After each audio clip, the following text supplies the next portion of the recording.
Ah, je suis au bord du monde et toi, t'es nulle part. Ok les snipers, dans cette vidéo, on va parler d'éducation financière, on va parler un peu de ce que personne ne parle généralement. Je reçois beaucoup de messages qui me disent « Alex, j'aimerais devenir plus riche, Alex, j'aimerais m'enrichir, etc. etc. Est-ce que tu as des solutions, des astuces ?» Et je vais vous parler d'un truc que visiblement vous ne savez pas. La réalité, c'est que si tu veux devenir plus riche, il va falloir vivre en dessous de tes moyens. Ça, c'est la première chose. C'est-à-dire que tu peux vivre avec 500 €, si tu dépenses que 200 €, tu es riche. Et donc, s'enrichir de plus en plus, en fait, c'est une logique mathématique vis-à-vis de l'éducation financière. Pour vivre en dessous de ses moyens, selon moi, il faut quitter la ville. Pourquoi il faut quitter la ville? Tout simplement parce que la ville, c'est le sommet des distractions. C'est le sommet de là où tout est cher. Par exemple, si tu vis à Paris, tu vis avec 1200 € parce que tu travailles au McDo. Si ton loyer il est de 900 €, par essence, tu es pauvre. Par contre, si tu as 1200 €, tu taffes à McDo, mais tu taffes dans un petit village dans le sud-ouest de la France, et ton loyer est de 400 €, tu es riche. Pourtant, tu gagnes la même chose, tu fais le même job, mais tu n'es pas situé dans l'environnement où... Donc, devenir plus riche, c'est vivre tout simplement en dessous de ses moyens. Quand tu as compris ça, tu peux tout faire.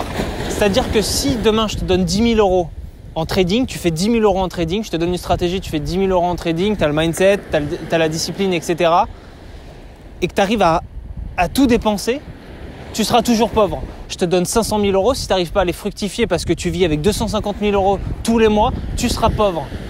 Donc, comment s'enrichir de plus en plus? C'est tout simplement un mindset vis-à-vis de ton éducation financière.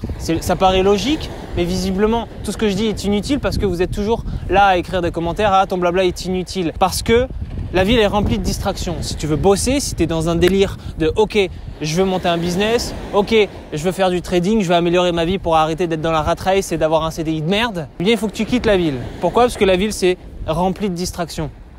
Rempli de clubs, rempli de ouais, on va boire un verre entre amis. Tout ça, ça coûte cher, ça coûte des lovés.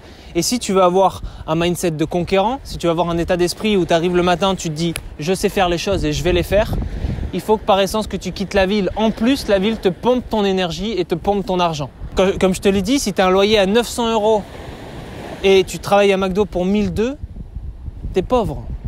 Mais si tu as un loyer à 400 € mais tu travailles toujours pour un 1200, tu peux mettre 500 de côté. Et c'est pour ça que les jeunes qui vivent chez leurs parents, ceux qui sont en études, si vous êtes en études, vous pensez peut-être et vous êtes dans la culpabilité de penser que vous êtes dans une situation de merde, vous avez un statut de merde. Pas du tout. C'est le système qui vous fait croire que vous êtes dans une situation de merde, un statut de merde. Or, quand tu es étudiant, si tes parents te prennent en charge, tu n'as pas de loyer, tu n'as pas de dépenses, tu t'occupes pas des impôts, tu n'as pas de charges quasiment. C'est-à-dire que tu es dans un endroit où tu travailles et le soir, tu peux travailler à côté au lieu de sortir en club, etc. Alors, je sais que c'est dur parce que si tu as 20 ans, tu as la dalle et tu vois que tu as des bonnes meufs dans ta classe, tu as envie de sortir. Mais si tu as envie de travailler et tu sais que ton diplôme ne t'apportera rien, c'est ce qui était mon cas quand je travaillais en études, je savais que mon diplôme ne m'apporterait rien, donc j'ai commencé à travailler sur autre chose, à développer des nouvelles capacités. Eh bien, en fait, tu es dans un bon statut, tu es dans une bonne situation. Si tu vis chez ta mère et que tu n'as pas de rentrée d'argent, ne considère pas que tu es pauvre. C'est ta mère qui paye le loyer, c'est ta mère qui paye les impôts, c'est tes parents qui s'occupent du foyer familial. Donc toi, tout ce que tu as à faire, c'est de faire rentrer de l'argent. Si tu as 0 dépenses par mois et tu fais 1000 € avec un business ou même simplement un trading, tu es riche. Parce que tous les mois, c'est 1000 € que tu mets de côté. C'est aussi simple que ça. Et en fait, pour s'enrichir de plus en plus, il faut comprendre qu'il va falloir vivre en dessous de ses dépenses.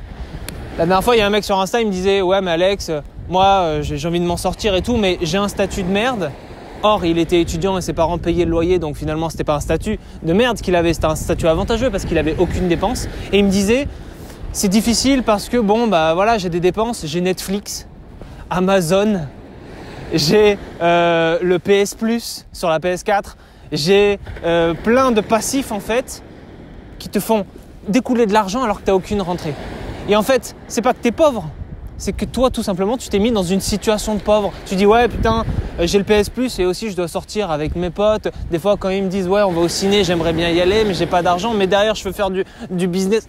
Qu'est-ce que tu fais? Recentre-toi. Tu es une merde et tu vis au-dessus de tes dépenses. Comprends que si tu as moins de dépenses et tu fais plus d'argent, par essence, tu es riche. Mathématiquement, tu es riche. Et dans la réalité, tu es riche aussi. Donc viens pas me dire que tu es pauvre alors que tu as Netflix qui tourne, qui te pompe 12 € par mois, tu as Amazon, tu as le PS Plus, etc.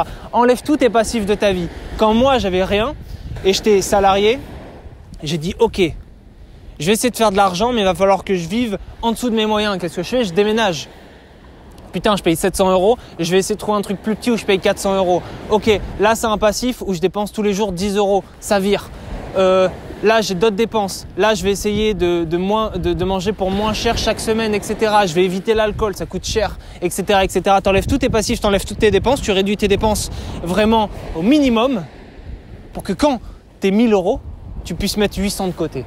C'est pour ça que si t'es un jeune, tu vis chez tes parents, tu vis chez ta mère, tu vis chez tes parents qui t'entretiennent, c'est le meilleur moment pour lancer un business. C'est le meilleur moment pour faire du trading, c'est le meilleur moment pour faire de l'argent. Parce que c'est exactement ça qui va te permettre de vivre en dessous de tes moyens et donc d'avoir tes dépenses qui couvrent l'intégralité de tes revenus. Et c'est ça l'important que vous n'arrivez pas à comprendre, mais visiblement je fais du blabla inutile, hein, alors que je suis devant la mer, tu es devant ton ordi. Un dernier mot sur les distractions qu'on a en ville. Quand tu es en ville, tu as plein de distractions, tu as des collègues, tu as un cercle d'amis, si tu es en études, tu es à Paris par exemple, etc. Si tes amis tous les jours ils te proposent de payer un café 4 €, laisse tomber. Parce que c'est de l'argent dépensé inutilement. C'est de l'argent qui est dépensé inutilement pour boire un café, pour discuter avec des gens qui ont un mindset de merde, etc. Donc le mieux à faire si tu veux augmenter tes revenus et réduire tes dépenses, c'est-à-dire devenir riche par essence, eh bien le mieux c'est de quitter la ville pour rapatrier dans une ville moindre. Par exemple une petite ville, par exemple imaginons tu passes de Paris à Biarritz, de Biarritz à Bayonne, de Bayonne à Saint-Jean-de-Luz, j'en sais rien, et tu réduis tes dépenses comme ça et tu vas pouvoir avoir le même cercle d'amis mais avoir moins de dépenses en fonction de tes revenus. C'est tout ce que j'avais à dire et c'est comme ça qu'on s'enrichit de plus en plus. Sniper. Paf.